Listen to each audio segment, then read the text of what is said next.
우린 다 이제 결혼을 하신 분들은 다 이제 부부가 되어졌습니다. 그런데 이 젊은 때 부부가 되어진 이 부부들이 나이가 들어가면서 부부의 모습이 달라진다라는 거예요. 20대 부부는요, 서로가 신나서 산다는 거예요. 지난날 보면 20대 때 우리가 그랬죠. 30대 부부는 서로가 한눈 팔면서 산다는 거예요. 그게 어떤 한눈을 팔게 되는지는 뭐 여러 가지로 나타나겠죠. 40대 부부는요, 서로가 마지못해서 산다는 거예요. 50대 부부는 서로가 어떤 때는 가여워서 산다는 거예요. 저도 이제 50대가 됐으니까 그럴란지 모르겠는데 이제 그건 이제 경험을 봐야 알겠죠. 60대가 되면 서로가 필요하기 때문에 산다라는 거예요. 마지막으로 70대가 되면은요, 서로가 고마워서 산다는 거예요. 그럼 80대, 90대, 100세가 되면 이제 100세 시대가 되면 또 다른 버전들이 우리가 나오게 되겠죠. 우리가 살아가는 모습이 이렇게 다양하다라는 거예요. 삶의 자리들이 이렇게 다양하다라는 것이죠. 여러분을 좀 미국으로 안내하면서 예화 한 가지를 드리고 싶습니다. 미국에 가면 휴스턴이라는 그런 이제 주가 있습니다. 그 시가 있는데 이 휴스턴에 있는 어느 농부에게 일어났던 일입니다. 그의 이름이 누구냐면 프랭크 브라운이라는 농부인데요. 이 농부가 어느 날 그가 경영하는 미국은 워낙이 대륙이다 보니까 농사를 지어도 어마어마한 땅들을 갖다가 뭐 수십만 평씩 이렇게 농사를 짓는 거예요. 이 농부의 헛간에 어느 날 이 번갯불이 떨어졌는데 그만 그 헛간에 불이 나고 말았습니다. 그 헛간에는 짐승들이 쭉 있었는데 특별히 그 암소들이 있었는데 몇 마리가 있었냐면 25마리의 암소들이 헛간에 다 보관되어져 있는 거예요.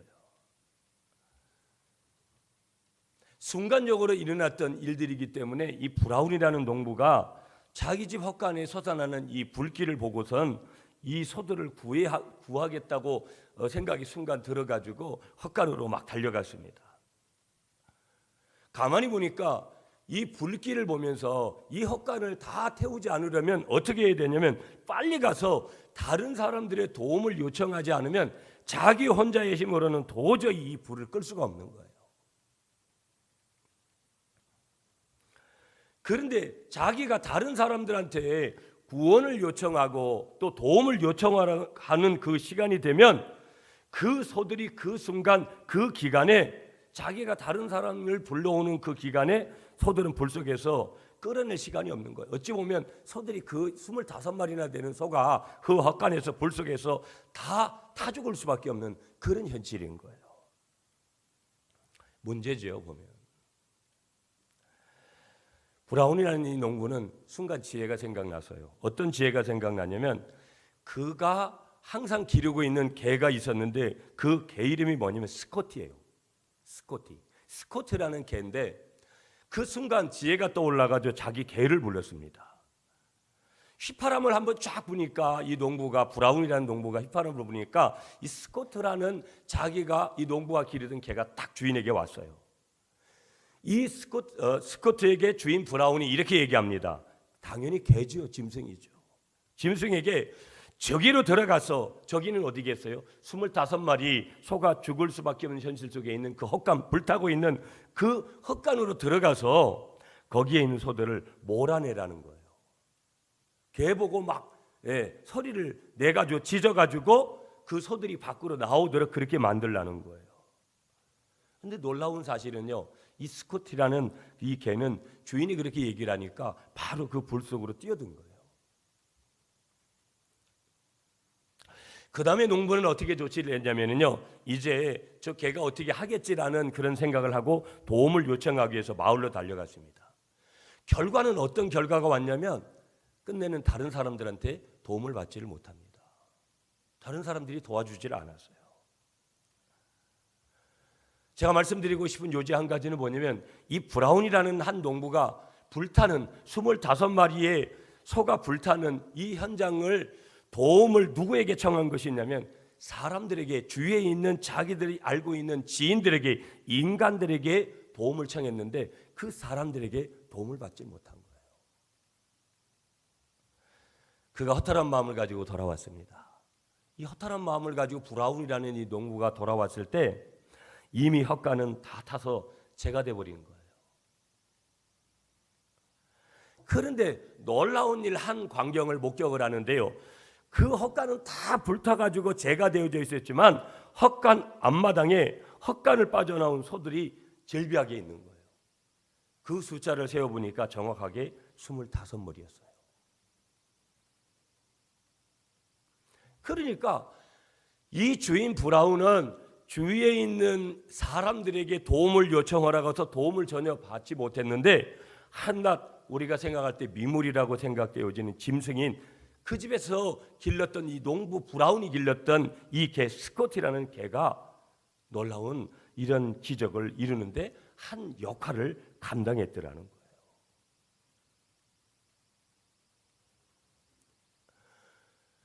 때로는 우리가 인생을 살아가면서 삶을 살아가면서 우리는 이럴 때가 있는 거예요. 사람 앞에서는 전혀 우리가 어떤 역할들, 사람 앞에서는 전혀 어떤 도움들 전혀 받지 못합니다.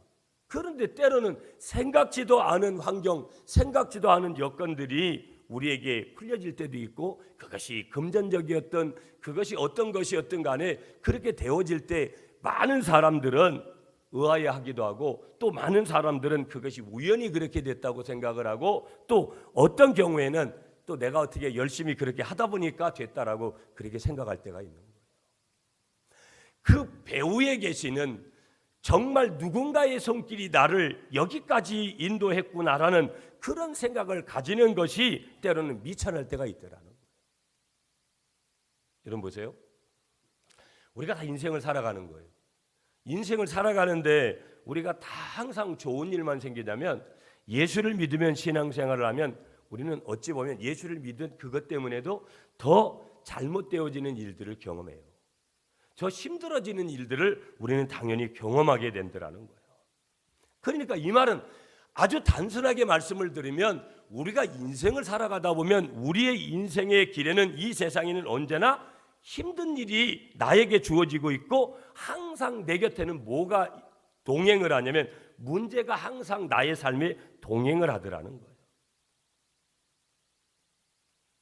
우리가 인생을 살아가면서 어찌 보면 우리가 10가지 중에 한두 번 즐거운 일이 벌어지고 8, 9번은 슬픈 일이 벌어질 때가 있고 우울한 일이 벌어질 때가 있고 생각을 많이 해야 되고 또 어떤 판단을 해야 되고 어떤 선택을 해야 되고 또 남에게 도움을 청해야 되고 여러 가지 복잡한 일들이 벌어질 때가 더 훨씬 더 많더라는 거예요. 그러니까 마냥 우리의 인생이 행복하고 돈 많고 또 멋진 그러한 인생 세계 여행을 즐기는 그러한 삶을 살아가는 그런 삶의 형태를 가지는 모습이 결코 아니더라는 거예요. 무슨 얘기냐면 역설로 말씀드리면 우리 인생은 고난 중에도 행복이 있는 것이고요. 고통 속에서도 그 의미들을 반드시 우리가 찾도록 하나님이 그 속에 숨겨두신 줄 믿습니다. 그러니까 만사가 힘들어요. 힘들 때가 있는 거예요. 오늘 21세기 포스트 모더니즘 시대를 살아가는 사람들은 다 동일하게 느끼는 게 뭐냐면 겉은 너무 화려한 포장을 가지고 있어요. 그러나 속을 조금만 들여다보면 만사가 힘들고 어렵다라는 거예요. 수많은 사람들이 상처받지 않은 것 같이 포장을 하고 가면을 쓰고 살아가지만 수많은 사람들이 상처 가운데 살아갑니다. 아니 이 말씀을 전하고 있는 저 자신도 이미 그런 상처 속에서 살아가면서 여러분들에게 말씀을 지금 선포하고 있는 거예요.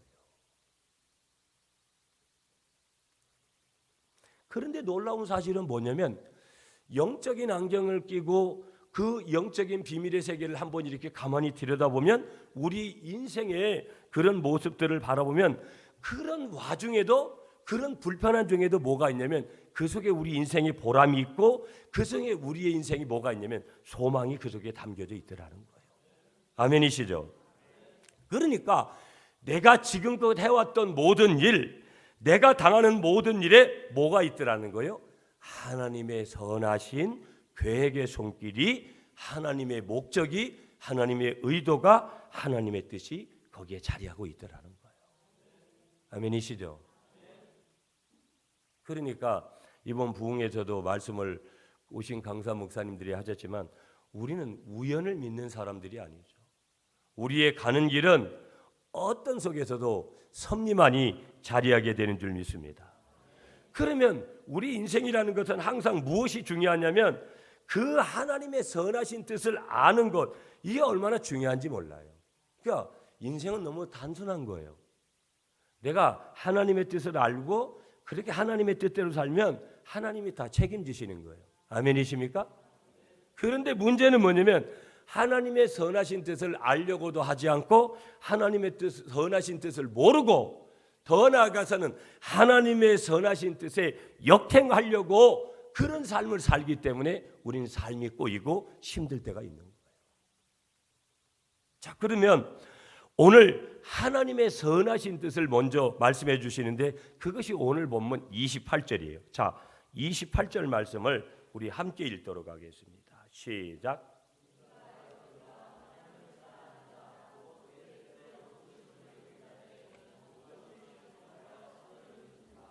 아멘. 우리가 알거니와 하나님을 사랑하는 자 곧 그의 뜻대로 부르심을 입은 자들은 모든 것이 뭐 한다고요? 합력하여 선을 이룬다. 그러니까 여기서 합력하여 선을 이룬다라는 것은 내가 정말 힘들고 눈물 나고 안타깝고 어려운 일들, 그런 모든 일들이 있어요. 아까 말씀드렸잖아요. 예수 믿으면 더 고통스러운 일이 있고 더 답답한 일들이 있는 거예요. 왜? 영적 전쟁 속에서 살기 때문에. 우리는 사단의 자녀가 아니라 마귀의 자녀가 아니라 하나님의 자녀된 그 자리에 있기 때문에 우리는 영적 전쟁을 치르기 때문에 때로는 어려운 거예요. 더. 세상 사람들보다도 더 힘들고 어려울 때가 우리에게 찾아오는 거예요. 왜? 십자가의 군사기 때문에 그런 것이죠. 그런데 놀라운 말씀을 주시는 거예요. 하나님의 선한 계획은 무엇이냐? 예수를 믿어도 힘들고 고달프고 아프고 눈물 나는 일이 있어도 결국은 뭐라는 거예요? 모든 것이 결론은 합력하여 선을 이루게 되는 줄 믿습니다. 그러니까 우리가 아무리 고통 중에 있어도 우리가 아무리 슬픈 삶 중에 있어도 하나님 안에서 내 인생의 선이 이루어진다는 사실을 나는 알고 나는 믿고 나는 확신하면서 나아가는 것, 그것이 대단히 중요하다라는 거예요. 그런데 여기서 우리가 한 가지 질문을 한 가지 해야 돼요. 그게 뭐냐면 하나님이 내 안에서 이루기를 원하시는 그 선이 뭐냐라는 거예요. 하나님이 내 안에서 이루고자 하는 선이 뭐냐라는 거예요. 우리가 우리 인생에서 말이죠, 어떤 고난이 떠나고 우리 인생에서 내 환경이 아름답게 펼쳐질 것을 믿는 것도 굉장히 중요한 믿음이에요. 이런 믿음이 우리가 항상 있어야 되거든요. 그런데 내 안에 일어나는 여러 가지 물질적인 욕구들, 돈이 필요한 세상이잖아요. 돈 없이 우리가 인생을 살 수 있습니까? 그런 내 안에 일어나는 그 물질적인 필요 속에 오는 그런 물질적인 그러한 욕구와 내 소원이 이루어질 것을 믿는 것, 그것도 좋은 믿음이라는 거예요. 나는 그저 이렇게 가난하게 사는 게 좋사오니 이렇게 하는 건 불신앙입니다, 여러분. 그건 겸손이 아니라고요.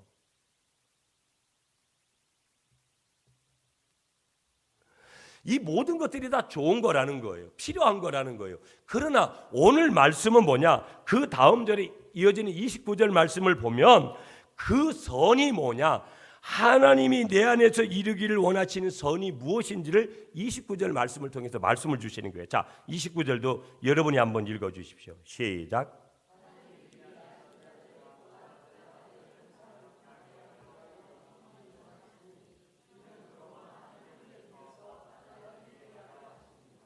아멘. 자, 보세요, 여러분. 하나님이 내 안에서 이루기를 원하시는 선이 뭔지를 29절에 말씀하시는데, 한마디로 말씀드리면 하나님의 아들 예수 그리스도의 형상을 본받는 것이 하나님이 내 안에서 이루기를 원하시는 선이신 줄 믿습니다. 그러니까 무슨 얘기예요? 이 얘기가 하나님의 아들 예수 그리스도의 형상을 본받는다. 이마고 데이, 하나님의 형상, 다시 말하면 예수 그리스도를 본받는 삶을 살도록 하는 것이 무엇이냐? 하나님이 내 안에서 이루기를 원하시는 하나님의 선이라는 거예요. 한마디로 말하면 내가 예수 닮아서 예수처럼 살기를 원하시는 것이 누구의 뜻이라는 거예요? 하나님 아버지의 내 안에서 이루고자 하는 선이라는 거예요. 근데 우리는 그런 것들보다는 다른 것을 담으려고 해요. 세상적인 지위, 세상적인 권력, 세상적인 부, 일시적인 것들을 우리는 자꾸 담으려고 하고, 그런 것들은 담으면 담을수록 더 많은 갈증을 불러오고, 더 모든 것들을 담으면 담을수록 권위가 아니라 이제는 권위주의로 나아가서 나도 죽이고 남도 죽이는 그런 일들을 행하려고 하는 것에 우리는 눈을 더 먼저 뜨더라는 거예요.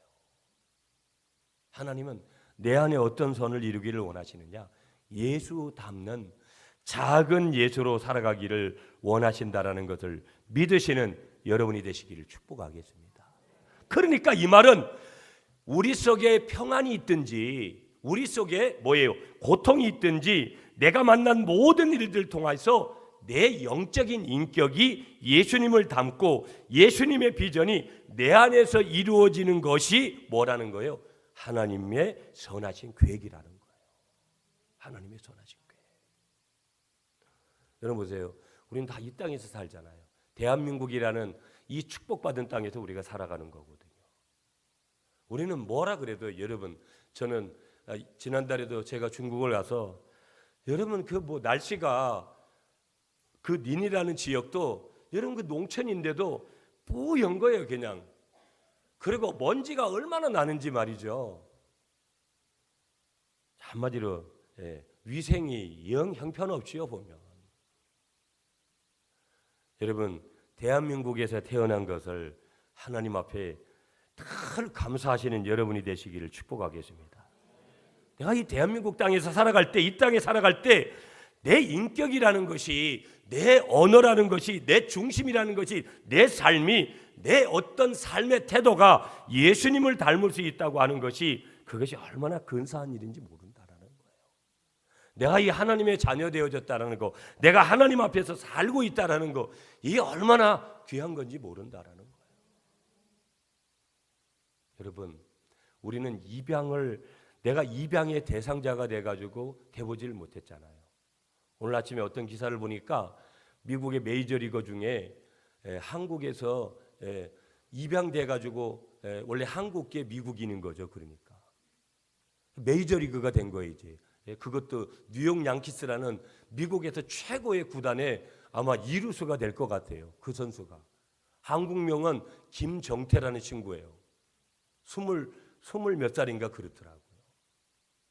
그런데도 얼마나 미국이라는 그러한 특별한 곳에서 이 교육을 받고 자라서 그런지 부모를 원망하고 그런 것들이 없는 게, 그럼에도 불구하고 여러분, 그가 그렇게 방송에서는 이야기할 수 있어도 인간이 가지는 본연의 본질의 마음은 버릴 수가 없는 거예요. 무슨 얘기예요? 자기를 버린 부모에 대해서, 자기가 입양됐다는 거에 대해서 늘 자라오면서 다른 친구들에게 놀림을 받으면서도 꿋꿋하게 자라왔다고 고백은 하지만, 여러분 내가 그 사람이 됐다고 한번 생각해 보세요.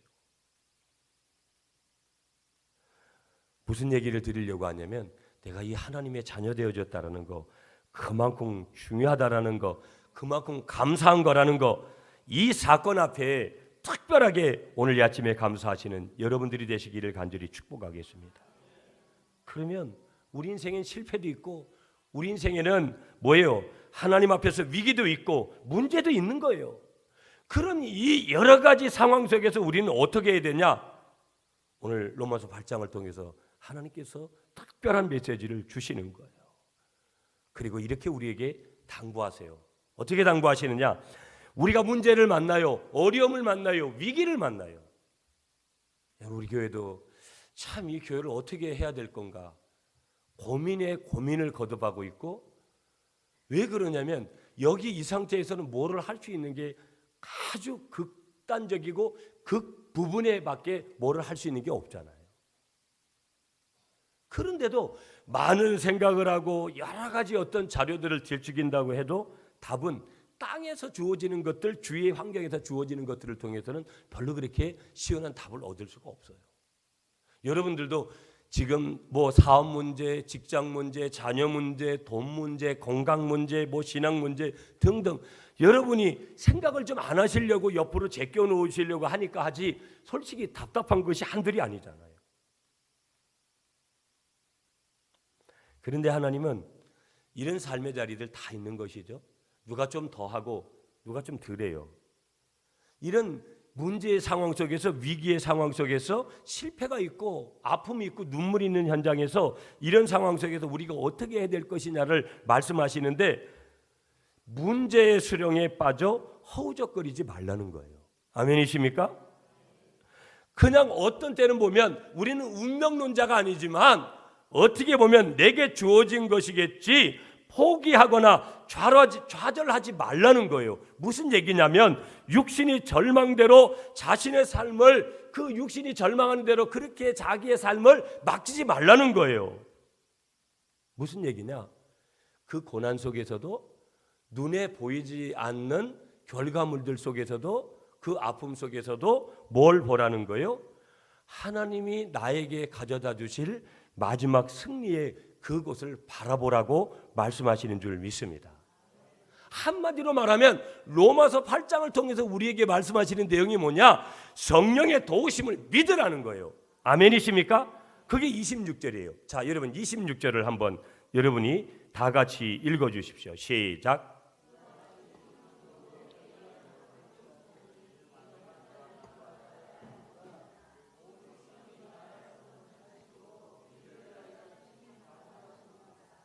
아멘. 아멘이시죠? 성령께서 저와 여러분들의 모든 것들을 갖다가 도와주실 줄 믿습니다. 28절에도 우리가 알거니와 하나님을 사랑하는 자 곧 그의 뜻대로 부르심을 입은 자들에게는 모든 것이 합력하여 선을 이루느니라. 저는 하나님께서 요즘 저에게 행하시는 모든 일들 속에서 하나님이 어떻게 나를 이끌어 가실까, 그런 기대도 가지면서 하나님 앞에 맡기고 가자. 모든 것들을 그냥 하나님 앞에 맡기고 가자. 조금 더 단순하게, 조금 더 신앙적으로, 조금 더 고백적으로. 왜? 하나님 뭐라고 말씀하셔요? 모든 것이 합력하여 선을 이루느니라.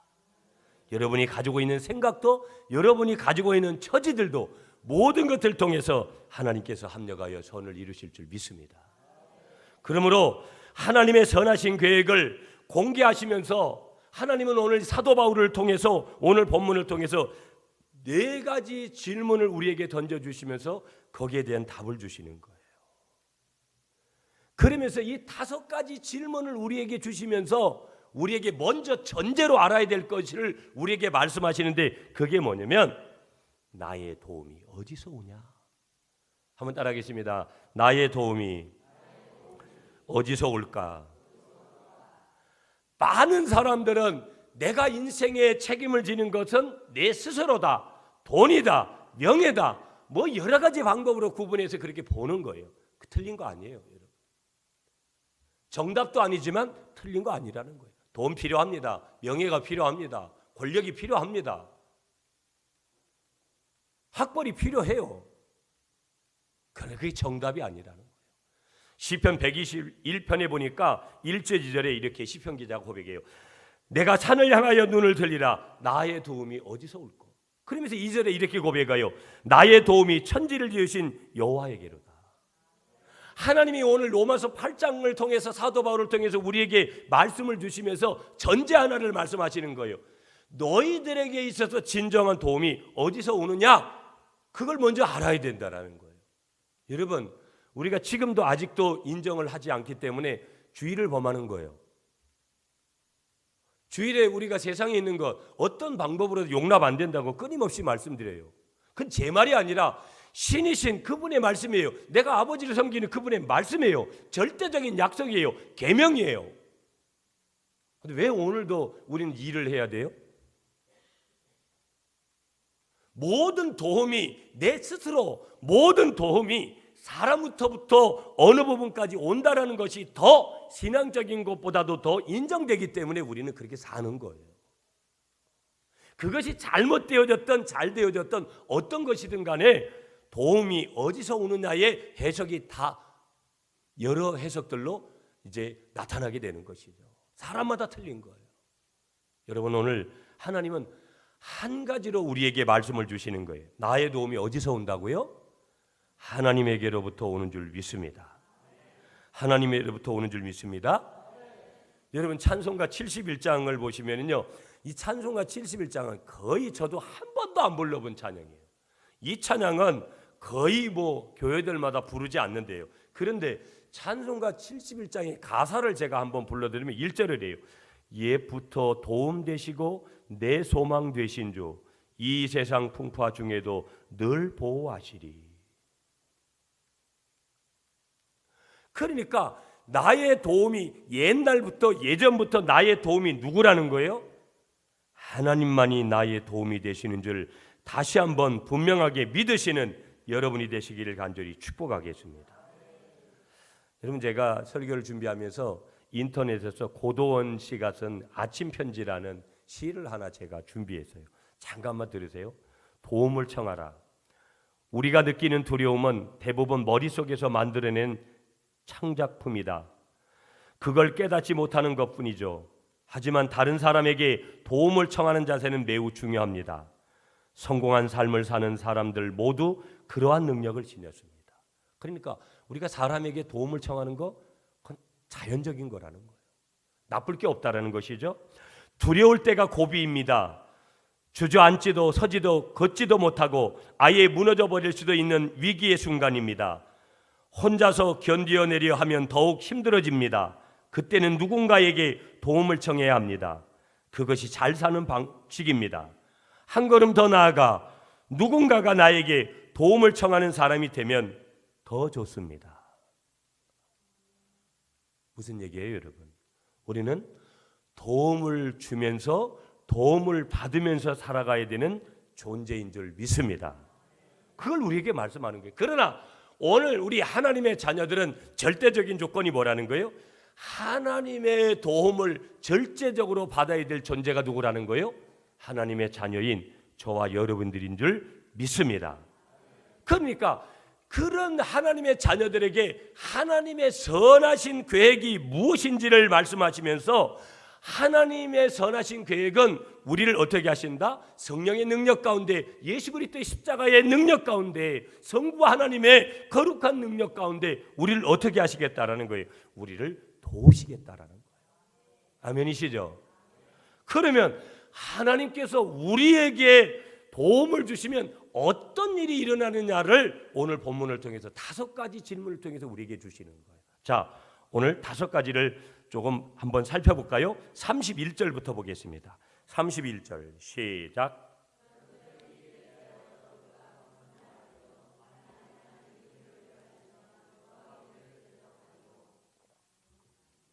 자, 보세요, 여러분. 첫 번째 질문이 뭐냐면 하나님이 만일 하나님이 우리를 도우시면 누가 우리를 대적할 거냐? 여러분, 이 말씀 한 구절만 가지고도 우리가 이 구절을 하나님의 말씀으로 받으면 두려울 게 없는 거예요. 설령 낙심하고 실망하고 실패했어도 다시 일어나야 될 근거가 어디 있는 거예요? 지금 자살을 앞두고 있는 그 사람에게 이 말씀이 역사하면, 성령이 역사하면 반드시 뭐예요? 살 수 있는 길이 그에게 열리는 줄 믿습니다. 여러분을 창세기서로 좀 인도하면 창세기 28장에서 야곱이 이제 자기 형을 피해가지고 에서를 피해가지고 자기 외삼촌 라반의 집으로 피신을 가면서 베델에서 돌베개를 베고 자면서 거기서 하나님을 만나요. 베델이라는 것은 하나님의 집이라는 뜻이거든요. 오늘로 말하면 교회예요. 그러니까 내가 교회에서 하나님을 만나는 건 굉장히 중요한 거예요. 아멘이십니까? 그러니까 베델에서 하나님을 만나니까 이런 고백을 할 수 있는 거예요. 만일 하나님이 우리를 위하시면, 만일 하나님이 나를 도와주시면 누가 나를 대적할 것이냐? 야곱에게 이런 마음이 생긴 거예요. 이런 확신이 생긴 거예요. 이런 믿음이 생긴 거예요. 그걸 누가 줬습니까? 야곱에게 하나님이 주신 줄 믿습니다. 이런 은혜를 한번 야곱이 경험하고 나니까 여러분 창세기 32장에 야곱이 다시 이제 모든 광야 생활 같은 여러 가지 방랑 생활을 20년 끝내고 난 다음에 야복강에 와가지고 하나님의 천사하고 싸움을 하는 거예요. 그리고 창세기 32장에 와가지고 야곱이라는 이름이 원래 발 뒤꿈치를 잡는 자라는 그런 뜻인데, 이 하나님께서 야곱이라는 이름을 뭐로 바꿔주시냐면 이스라엘이라는 이름으로 바꾸어요. 이스라엘이라는 이름은 뭐냐면 하나님과 겨루어 이겼다라는 뜻이거든요. 그러니까 여러분, 오늘 무슨 얘기예요? 하나님이 우리에게 도움을 주시면, 여기 31절 말씀대로 보면 만일 하나님이 우리를 도우시면 누가 우리를 대적하리요? 이 말은 뭐예요? 하나님이 우리를 도와주시면 어떤 일이 벌어지는 거예요? 하나님과도 겨루어서 이기는 그런 역사가 일어날 줄 믿습니다. 이 말은 무슨 얘기예요? 진짜로 하나님을 이긴다라는 것이 아니라 그만큼 하나님과의 친밀한 관계가 있어서, 하나님은 세상 사람들은 나를 조건적으로 받아들여요. 당신이 나에게 어떤 것을 해줬기 때문에 내가 이렇게 해준다. 그러나 내가 그 사람에게 그걸 만족시켜주지 않으면 언제든지 그 사람은 나를 떠나는 거예요. 그러나 하나님은 내가 하나님에게 뭘 해준 거 아무것도 없는데도 하나님이 나를 하나님의 자녀 삼으셨다는 그것을 통해서 하나님과 겨루어 이기는 거예요. 여러분 보세요. 우리가 우리 아이들을 키울 때 보면, 아빠가 아이들하고 놀아줄 때 보면, 씨름을 할 때든지 뭐 할 때 보면 아빠가 일부러 져주잖아요. 이게 야곱이 하나님과 하나님의 천사와 씨름하여 이겼다라는 표현은 이런 뜻이거든요. 하나님이 그 야곱하고 싸워서 이기질 못하시겠어요? 그러니까 절대적인 힘을 가지고 있는 분이기 때문에 연약한 이 야곱을 하나님께서 특별히 보호하시고 하나님께서 아끼셨다라는 것을 그렇게 표현해 주시는 줄 믿습니다. 그러므로 뭐예요? 하나님이 우리를 위하시면, 하나님이 우리를 돌봐주시면 놀라운 일들이 우리에게 일어나게 되는 줄 믿습니다. 그러므로 뭐 하라는 거예요? 문제 때문에 염려를 하지 말라는 거예요. 염려가 오잖아요. 그러나 장시간 동안 염려하지 말라는 거예요.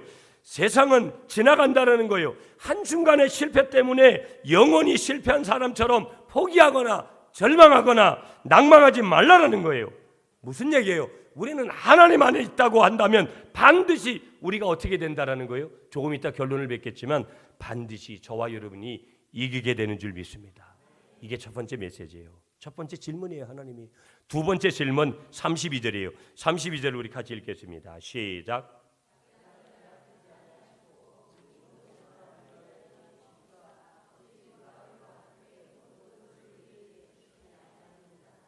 아멘. 한번 따라하겠습니다. 하나님은 나를 보호하십니다. 뭐라고 말씀하시는 거예요? 자기 아들을 아끼지 아니하시고 우리 모든 사람을 내어주시니까 어찌 그 아들과 함께 모든 것을 우리에게 주시지 않겠느냐?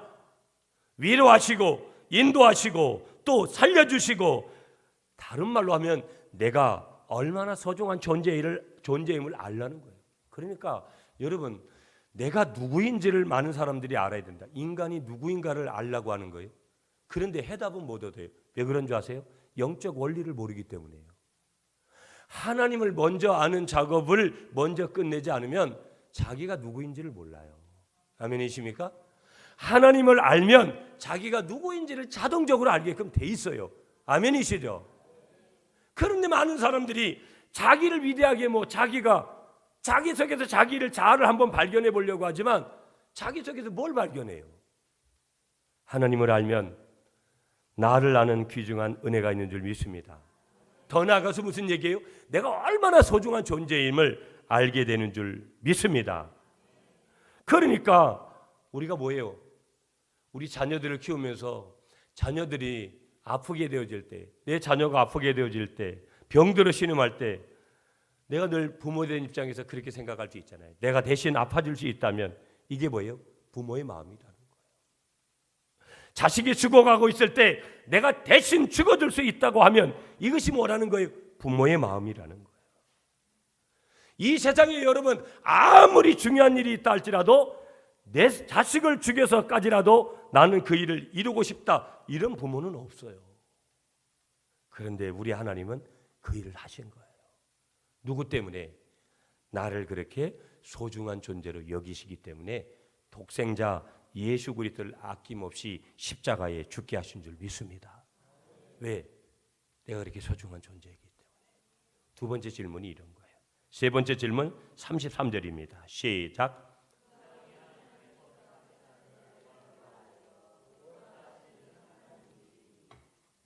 누가 능히 하나님께서 택하신 자들을 고발하려 의롭다 하시는 하나님이시니. 여러분, 인생은 실수할 수밖에 없어요. 우리가 한 실수 때문에 가슴이 아프고 우리가 한 실수 때문에 우리의 내면이 힘들어질 때가 얼마나 많습니까? 그것이 죄라고 여길 때, 내가 내 부모님에게, 내 형제들에게, 내가 알고 있는 친구에게 지은 죄 때문에 얼마나 우리가 힘들어할 때가 있어요. 그 사람에게 피해를 입혔다라고 했을 때. 그러나 주님은 세 번째 질문을 우리에게 주시는 거예요. 분명히 우리는 알죠. 죄는 능력이 있다라는 거, 사망의 능력이 있다라는 거. 죄는 사망의 능력이 있기 때문에 죽여요. 그래서 여러분, 우리가 죄를 짓게 되어지면, 또 우리가 우울증이 찾아오게 되어지면 결국은 뭐냐면요, 그런 모든 것들이 남을 미워하게 만들고 시기하게 만들고 질투하게 만들고 용서하지 못하게 만드는 것, 그게 다 뭐냐면 죄의 능력이라는 거예요. 그러나 어느 날 예수님께서 오셔서 내가 져야 될 인생의 모든 짐을 대신 져주신 줄 믿습니다. 그래서 세 번째 질문을 우리에게 뭐라고 말씀하시느냐, 우리는 실수하지만 우리의 실수까지도 갚아주시는, 십자가에서 갚아주시는 뭐가 있다라는 거예요. 예수 그리스도의 승리가 우리 가운데 있는 줄 믿습니다. 네 번째 질문 34절이에요. 34절 읽어주십시오. 시작.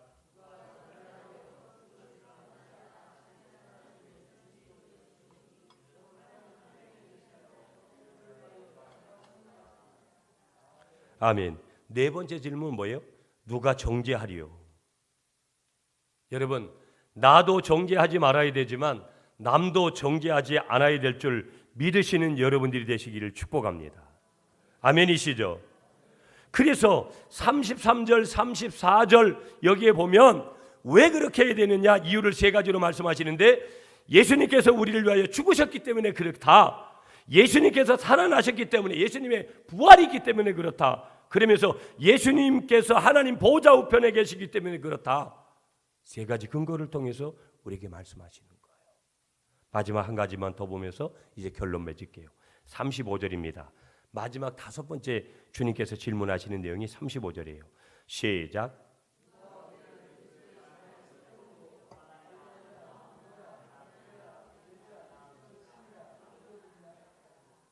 아멘. 누가 우리를 그리스도의 사랑에서 끊으리요? 한번 따라하겠습니다. 하나님은 나를 끝까지 사랑하십니다. 아멘이시죠? 누가 우리를 그리스도의 사랑에서 끊을 것이냐? 환난을 당할 수가 있습니다. 내가 실수하고 죄도 지을 수 있습니다. 그러나 하나님의 사랑에서 누가 우리를 끊을 수 있느냐? 그리스도의 사랑, 39절에 보면 하나님의 사랑에서 끊을 수 절대적으로 없다. 우리는 하나님의 사랑을 먹고 하나님의 사랑 속에서 살아가고 있다. 그것을 여기서 지금 계속해서 강조해서 우리에게 말씀해 주시는 줄 믿습니다. 아멘이시죠? 아멘이시죠? 그러면서 이 다섯 가지 질문 다음에 하나님께서 마지막 사도 바울을 통해서 선언을 하시는 말씀이 37절이에요. 37절 같이 우리 읽겠습니다. 시작. 그러나 이 모든 일에 우리를 사랑하신 이로 말미암아 우리가 넉넉히 이기느니라. 그러나 이 모든 일에 우리를 사랑하시는 이로 말미암아, 이 뭐라 그래요? 우리가 넉넉히 이기느니라. 무슨 얘기예요? 여기서는 이기고 저기서는 패배하고 이런 거 아니라는 거예요. 모든 일에 승리를 누구에게 주신다? 우리에게, 나에게 주시는 줄 믿습니다. 누가? 하나님이 우리를 도와주시면. 여기 이 말씀이에요. 우리가 넉넉히 이기느니라. 원어 사전 찾아보니까 히페로니코맨이라는 그런 단어를 썼어요. 히페로니코맨. 이 헬라어 단어의 뜻이 뭐냐면 가장 영광스러운 승리를 거둔다는 뜻이고요. 또 한 가지 뜻이 있는데 승리 이상의 승리를 한다는 그런 뜻이 우리에게 주어진 줄 믿습니다. 가장 영광스러운 승리, 승리 이상의 승리. 그러니까 이 세상에서 가장 완벽하게 이기는 승리가 어떤 승리라는 거예요? 예수 그리스도 하나님 사랑 안에서 주어지는, 저와 여러분들 하나님 자녀들에게 주시는 하나님의 넉넉히 이기는 승리가 우리에게 주어지는 것인 줄 믿습니다. 그 승리의 주인공이 누구라는 거예요? 저와 여러분들이라는 거예요. 여러분 이제 말씀을 맺을게요. 그러면서 오늘 말씀 38절 39절 계속해서 그 사랑이 얼마나 질긴 것인지를 말씀하는 거예요. 자, 38절 39절 계속 시작. 내가 확신하노니 사망이나 생명이나 천사들이나 권세자들이나 현재일이나 장래일이나 능력이나 높음이나 깊음이나 다른 어떤 피조물이라도 우리 주 그리스도 예수 안에 있는 하나님의 사랑에서 끊을 수 없으리라. 아멘. 여러분, 우리가 하나님의 이 사랑 때문에 왜 우리가 예수를 믿어야 되느냐? 이런 하나님의 도우시는 하나님이 계시기 때문에 오늘 이 거룩한 주일이 우리에게 특별한 줄 믿습니다. 오늘 교회에 처음 오신 분들도 계시고 그러시는데요. 여러분 아직도 예수를 인격적으로 모시지 않은 분들, 여러분 예수님 영접하시고요. 예수님이 내 인생에 간섭하시면 절대적인 놀라운 일들이 우리에게 일어납니다. 예수님을 인격적으로 만나셔야 되고요. 하나님을 인격적으로 만나셔야 됩니다. 하나님의 이 사랑이 있으면 이 세상의 모든 것, 내가 학벌이 좀 부족해도, 내가 집안 배경이, 내가 가지고 있는 모든 것들이 좀 부족해도 하나님의 이 사랑에서 끊을 수 없고, 하나님의 이 사랑은 모든 것을 넉넉하게 우리에게 이기게 하시는 하나님의 승리인 줄 믿습니다. 이 승리를 우리에게 주신다라는 것을 기억하시면서 오늘도 여러분이 가지고 왔었던 답답한 마음들을 내려놓으시고 이 승리의 마음을 가지고 나아가시는 여러분들이 되시기를 간절히 축복하면서 도우신 하나님 속에서 함께 하시는 여러분들이 되시기를 다시 한번 간절히 축복하겠습니다.